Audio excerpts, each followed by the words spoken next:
I am so fortunate today to introduce you to who I think is one of the best examples of putting gratitude marketing in practice. And that is Kimberly Allard from Massachusetts. Hi, Kim.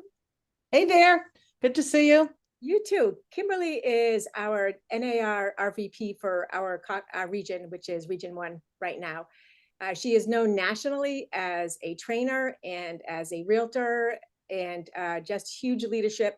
I imagine at some time soon you may see her as our NAR president because she's just amazing. You heard it here, folks. You heard it here first. Anyway, the reason that Kim, I think one of the reasons that she's so successful is her practice of gratitude marketing.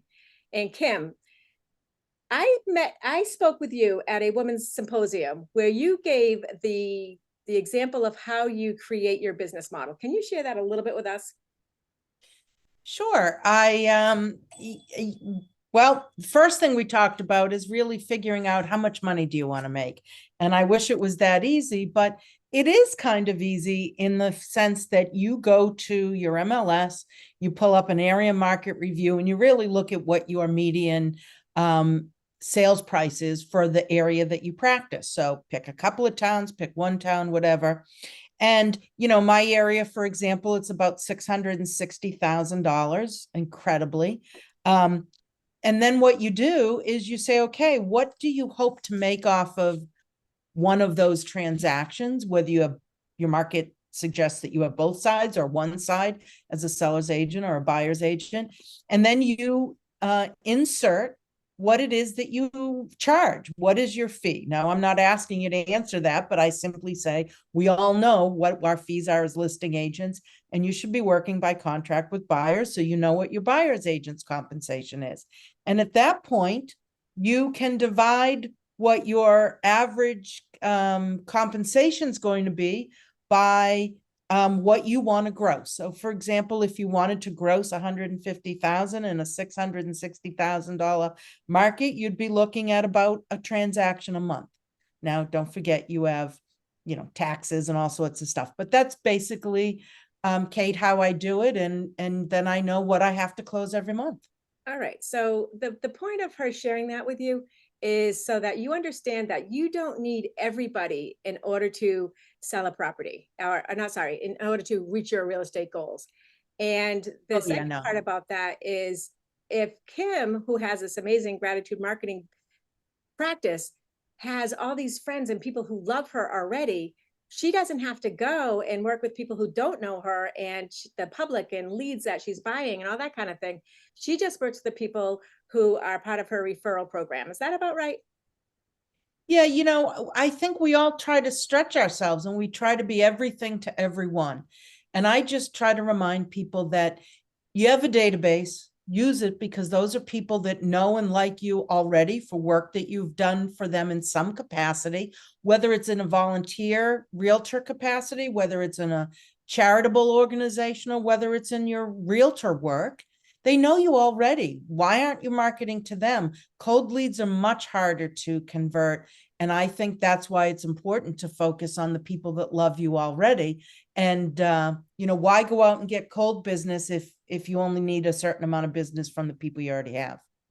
So she's giving you some strategies on that. Part of what we're going to be teaching you is actually how to write a thank you note. And Kimberly has such a cool way of doing it. I want to share a couple of her notes. And Kim, you don't know what I'm showing you, so this might be a little surprise. But It what I is. want you to, but what I want you to tell me is how you came up with that idea and what has been the response with people. And again, we're going to be teaching you all how to do thank you notes.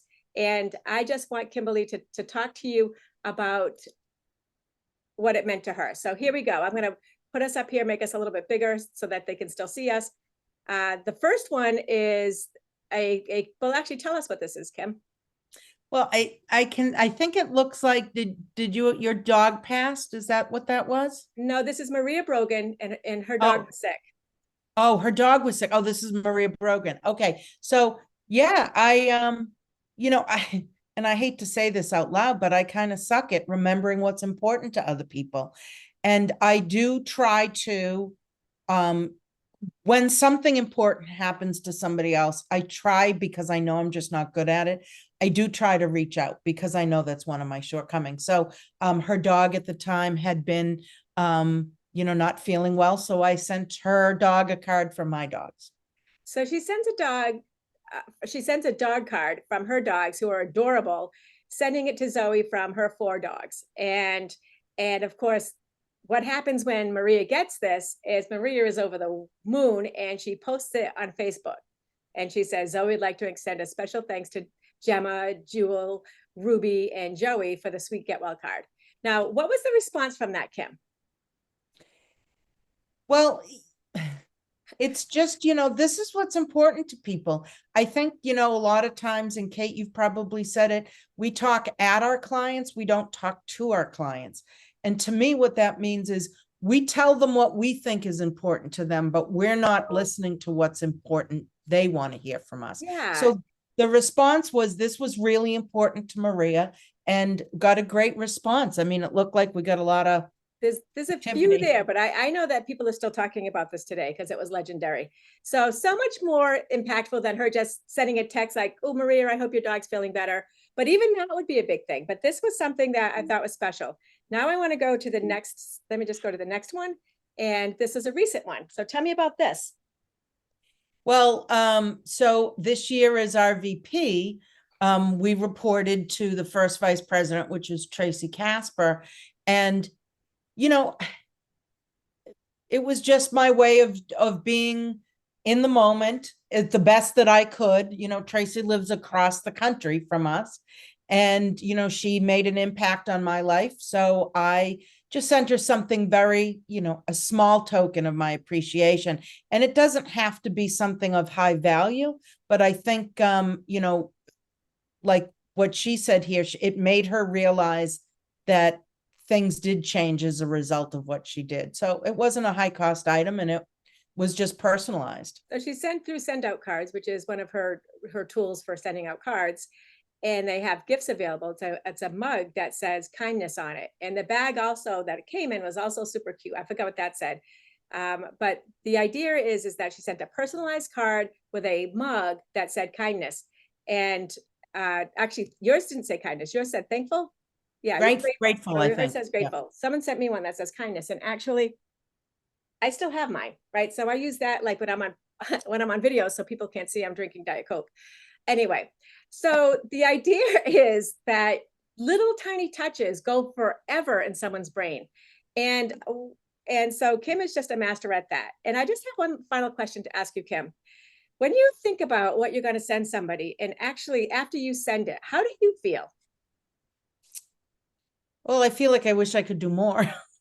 You do, but a couple things go through my head. One, I'm happy that I remembered and made a difference, because like you said, everybody can send a text, but I'll tell you how I feel, because it's deep rooted into my childhood, is that my mother, God love her, still very much alive today, had me as a child sit down after every birthday and every Christmas and every holiday and handwrite thank you cards at the kitchen table.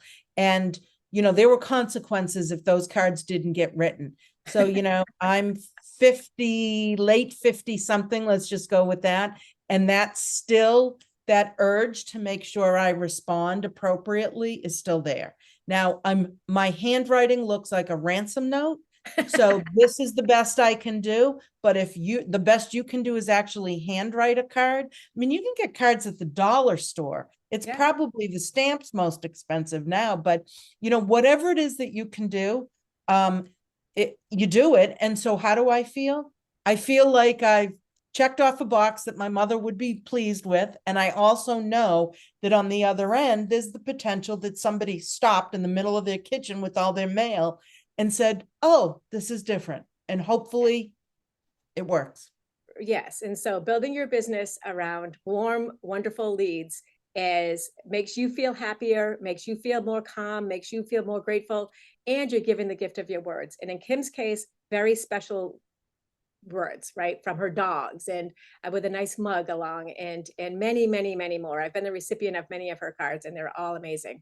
Kim, thanks for taking time out of your schedule to hook up with us for a little bit. And thank you especially for all that you do for us. Hey, thanks so much. Thanks for having me. Bye, guys. All right, take care, guys.